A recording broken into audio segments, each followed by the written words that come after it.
tell us about your vision for Reality Box. What's your long-term? I mean, the reason why I'm asking this is because we have a lot of photo and video companies out Correct. there. Some of them startups, some of them have been there quite a while, some of Yeah. them are big brands. Now, all of them are doing photo and video shoots and editing. I mean, it's pretty tough to be a differentiated supplier. It's pretty tough to have a unique selling proposition. And usually, unique selling propositions come from a vision that the founder or founders have. What's your vision for Reality Box? Okay, so this one is very tricky, no, because we are actually on the creative end, no, for our services. So when we started, we just that's why the name is Reality Box. At Mm. first, our name was Boxed Reality. So parang we wanna cover your event and everything that happened for real, we wrap it in a nice box Mm-hmm. and then we give it to you. Kasi during that time, our deliverables namin was a box na may USB, may Yeah. DVD, may ganyan. So reality box, Yeah. something like that. So when we started, Ngayon ko we lang nalaman yan. no, yun ang backstory nun, pare. Yun pala yun. So, sa events namin nun, lagi focus lang namin to shoot what's real. To Mhm. direct as little as possible. Mhm. And just shoot ano talaga yung nangyari. Mhm. So, full documentation. But as the years went by, the market dictated something that we didn't expect. Which is, nagkaroon tayo ng tinatawag na parang flexibility. Na parang yung creativity natin, we wanna use it to tell a story. But sometimes, to fit the brand or the persona of that client, you need to adjust. You need to direct some things. No? Mhm. So ngayon, naging focus namin ngayon is to tell not our story, but rather the client's story. Mhm. We experienced this in one particular company, which I will not name, Mhm. na hinire nila kami for a shoot. Mhm. Okay, bro, tagal ng cheque, 365 days.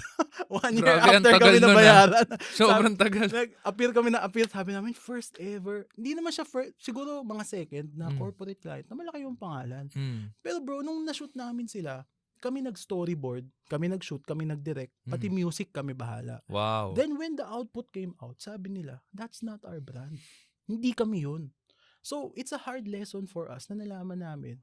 Siyempre, alam mo naman tayo, negosyante. So, we Oo. answered, we said, hindi naman kami part ng organization nyo. How Oo. would we know what's your flavor? Oo. What's your, ano yung brand mo, yung taste mo? We Yeah. wouldn't know that. Yeah. Even if you give us a corporate brief or a marketing brief, if you're not part of the storyboarding, Yeah. hindi magiging panlasang Oo. whatever brand you are. Kailangan ka mag-participate. Yeah. So, doon nabuo ngayon ang creative process namin. We learned very well. Buti nga, binayaran pa kami 1 year after. Oo.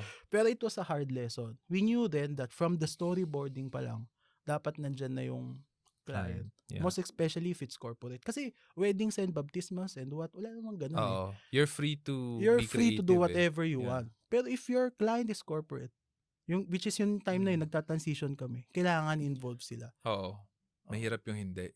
Mahirap yung hindi. At wag rin kayo papayag na hindi. So, when you start doing business with them, you already give them a heads up that, hey, this is our process. Yes. This is step 1, step 2, step 3, and this is what we need from you here, here, here, and here. Correct. So, malinis na lahat. Yes, malinis na lahat. At nakasama na sa quote. Nakasama na sa quote. Yun yung maganda. So, let's go. Speaking of quote, no, I remember when we were discussing about your dad and the pricing and how it couldn't meet. Where did you learn to price that way?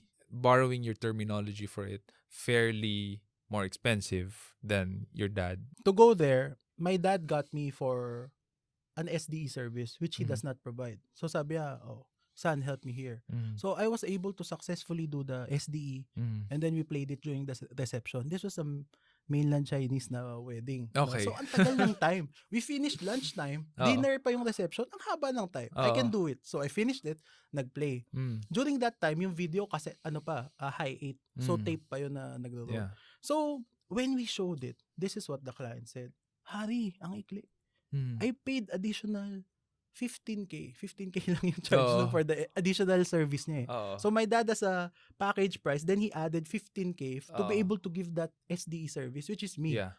Alright? So, sabi niya, nagdagdag ako ng 15K. 3 minutes lang na video. Oo. So, hindi niya nagigets yung concept ng Oo. SDE, di ba? So, Yeah. what I did, I told the videographer, rewind mo yung tape, yung high 8. Oo. Rewind mo until the start.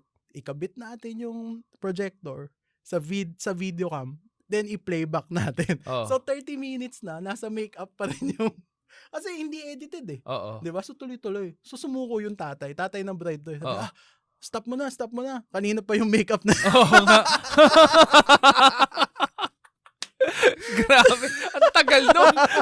So, di ba, para Yeah. gets mo parang to educate the market ng dad ko na what you're paying for is the ability to watch a summary video of what Yeah. has transpired today. It's Yeah. not on the length. Yeah. It's not on the parang quantity Oo. over quality. Yeah. So, kaya ganun. I can't believe you did that, bro. Pero props to you. Sabi ng videographer, talaga sir, re-rewind ko. Oo. Ako, rewind mo. Saksak natin sa projector. So, kumakain sila, ang pinapanood nila na video, make up. Tuloy-tuloy. Okay, so going back to the pricing. Yeah, so because of that, sinabi ko kay Papa, for the effort that we did, actually, masyadong underpriced to. Oo. And then, yung client niya cannot accept that. Yung Oo. talagang tamang price. Mm. So, what we did was, we separated na. Mm. Every time that there's an inquiry from my dad na kailangan may same-day edit, may growing up photo, whatever have you, Yeah. papasa niya na sa akin. He won't Okay. even give a price. Right. Tapos every time na may inquiry kami na gusto lang ng super basic, as in Oo. labor lang or whatever, I give it to my dad. Ganun na yung nangyari na parang work around doon. Yeah. And I'm curious, so was this always the business of your dad? I mean, sa atin Chinese, parang ito ba yung pinang-aral niya sa atin? Yes. The photography. Yeah. And my dad Grabe, didn't, alam mo pare, my dad didn't increase his price for such a long time. And then, as diba, we're growing up, we're not stupid.